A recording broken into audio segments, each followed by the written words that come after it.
Greetings and a very warm welcome to you all. Today we journey to a very special place, a place of stunning beauty and quiet strength. We are in a mountain village nestled right near the border between Pakistan and India. It is often called the last Pakistani village in this valley. The air here is fresh, and the sound of a rushing river is everywhere. This river is the lifeblood of the community. It gives them everything from the flour for their bread to the light in their homes. It is a perfect example of how people can live in harmony with the world around them, using its gifts with wisdom and respect. The daily rhythm of this village is tied to the flow of water. Here, you will not find large, noisy factories. Instead, you see small, traditional water mills known as garat. These mills are a timeless technology. A local man, Ghulam Mustafa, who has been running his mill since he was a young boy, shows us how it works. He simply clears a small blockage in a water channel, and the force of the diverted river water begins to turn the heavy grinding stones. They use these mills to grind corn, wheat, and even chickpeas into flour. It is a simple, powerful, and sustainable way to prepare their daily food. This same river also brings electricity to every home.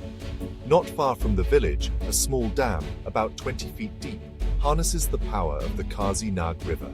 Water is channeled from the dam into a large iron pipe, which then rushes down to power two turbines in a local powerhouse. Together, these turbines generate enough electricity for the entire valley. The villagers are very proud of this system. They tell us they have electricity all the time, with no load shedding. The only time the power goes out is for a few hours on Sunday for maintenance. This reliable, locally produced power is a huge blessing for them. One of the most remarkable things is how affordable this electricity is.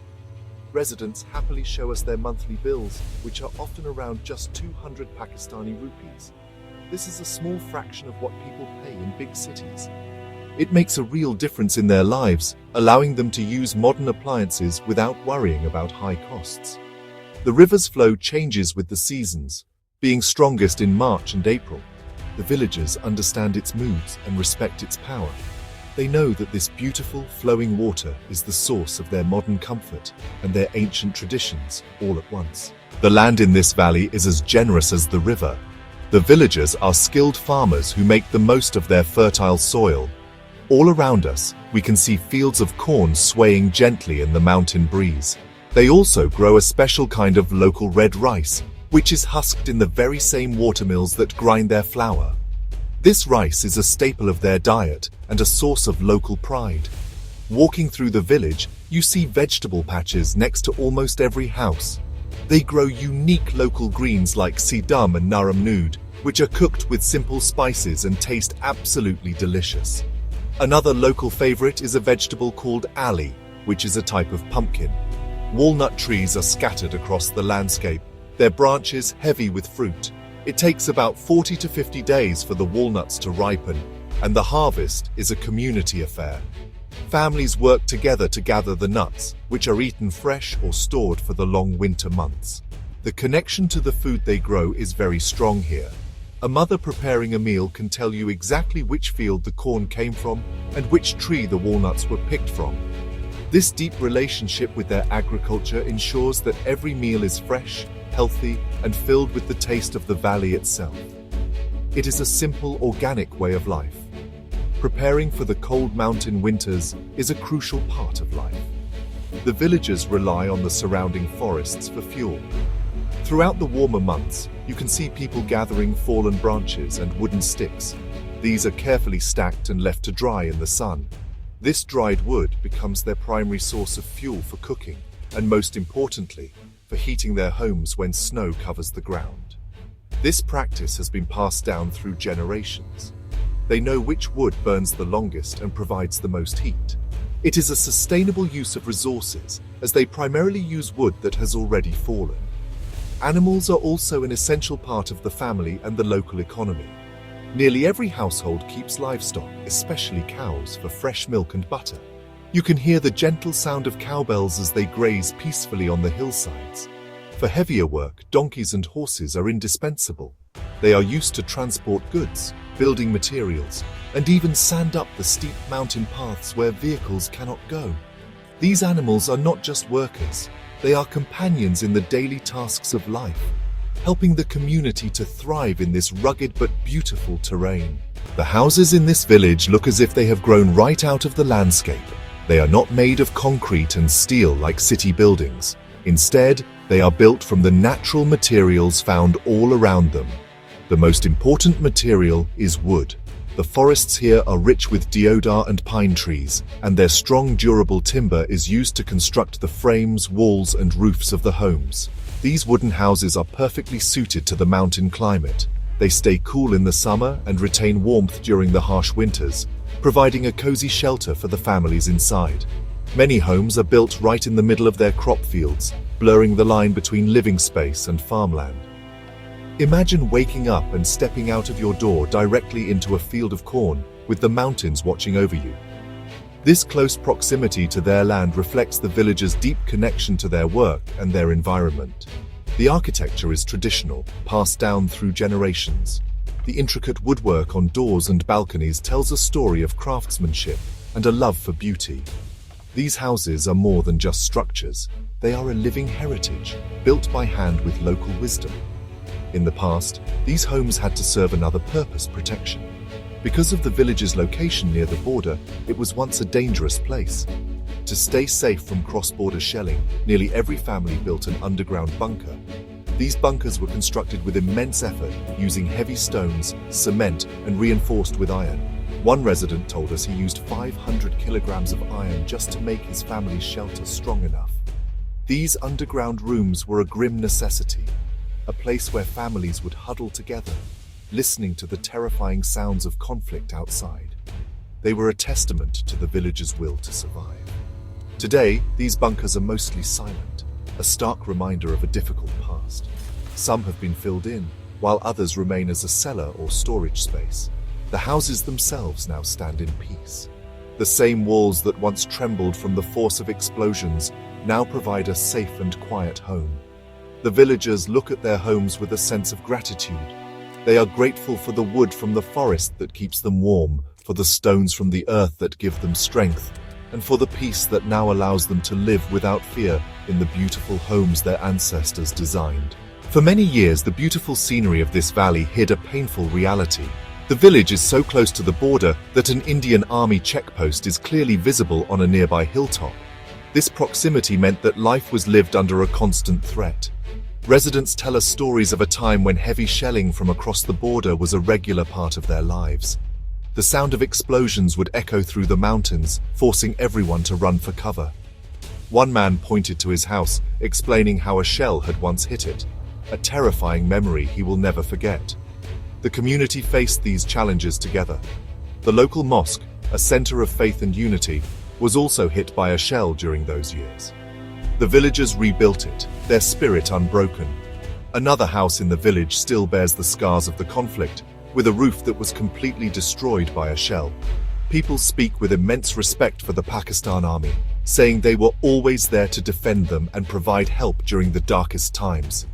These memories are deeply ingrained in the older generation, who remember the fear and uncertainty that shadowed their daily lives. We spoke with a 75-year-old man who has seen the world change dramatically from this small village. He recalls a time before the partition of 1947, when this entire region, known as Kana, was united. He told us, "I remember when this was all one land under Maharaja Hari Singh. We could travel freely to Srinagar and Sopur. There were no borders cutting through our mountains." His words paint a picture of a lost world, a time when families and communities were not divided by a line on a map. These stories are a powerful reminder of the human cost of conflict. This connection across the border still exists in people's hearts and families. One resident shared that he has relatives living on the Indian side of Kashmir. He spoke of his cousin's son, who became a tehsildar there. He fondly remembers a visit 10 years ago when his relative was able to come to Pakistan on a passport to see him. These family ties, stretched and strained by politics, endure. They are a quiet testament to a shared culture and history that no border can completely erase, and they fuel the villagers' deep desire for lasting peace. For the past few years, a welcome quiet has settled over the valley. The shelling has stopped. This newfound peace has transformed life in the village completely. The fear that once kept people indoors has been replaced by a sense of freedom and optimism. Children can now play outside without their parents worrying, and farmers can tend to their fields on the highest slopes without looking over their shoulders. This peace is the most precious gift the community has received, and they are deeply grateful for it. It has opened the door to a brighter future. One of the most visible signs of change is the improvement in infrastructure. The main road leading to the valley, which was once a difficult dirt track, has now been paved. This has made travel much easier and safer. While heavy snowfall can still block the road for a couple of days each year, access is now reliable for most of the year. This improved connectivity has brought new opportunities. It is easier for villagers to travel to nearby towns for supplies or medical care, and it has also opened up their beautiful home to the outside world. With peace and a paved road, tourism has started to flourish. Visitors are now discovering this hidden gem, attracted by its pristine natural beauty and the warm hospitality of its people. New guest houses are being built to accommodate the growing number of tourists. For the villagers, this is an exciting development. It brings a new source of income and a chance to share their culture with others. They are proud to show visitors their way of life, from the watermills to their traditional wooden houses. The arrival of tourists marks a turning point, a shift from a past of isolation and conflict to a future of connection and prosperity. Education is the cornerstone of this new future. The village has separate government schools for boys and girls, ensuring that all children have the opportunity to learn. We met a young boy named Anas Asif, who is in the 8th class. He told us with a bright smile, "Our teachers are very good, and they teach us well." The children's journey to school is not always easy. Many have to climb steep mountain paths every day. But their determination to get an education is inspiring. They are the generation growing up in peace, and their schooling is the key to building a better, more prosperous life for themselves and their community. Living in these mountains creates a powerful bond between the people and their environment. The villagers see the forests, the river, and the soil not just as resources, but as sacred trusts. They have a deep, practical understanding of the natural world that has been passed down for centuries. They know when to plant their crops, how to use the river's power without harming it, and how to take only what they need from the forest. This is not a written rule, but a way of life, a form of respect that ensures the valley will continue to provide for generations to come. Their gratitude for nature is evident in everything they do.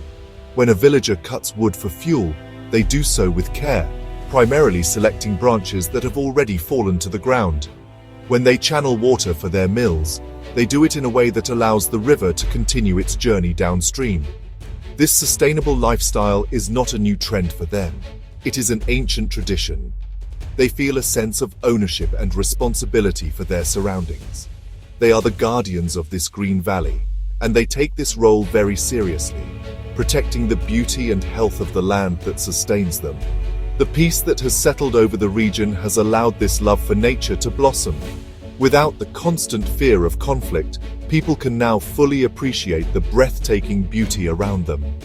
They can take walks in the mountains, sit by the river, and simply enjoy the tranquility of their home. An elderly man, looking out at the mountains, told us, "We have everything we need here. We have clean water, fresh air, and good people. This is our paradise." This sentiment is shared by many. They feel blessed to live in such a pristine environment, far from the noise and pollution of the cities. As the village opens up to new visitors and new opportunities, the community holds on to this deep-rooted connection to the land. They hope that tourists will come to appreciate the beauty of the valley with the same respect that they do. They believe that their future lies in balancing progress with preservation. Their story is a powerful lesson for all of us. It teaches us that a rich and fulfilling life can be built in harmony with nature, and that peace and respect for our environment are the greatest treasures we can have. This village is more than just a place on a map. It is a beacon of resilience, peace, and hope.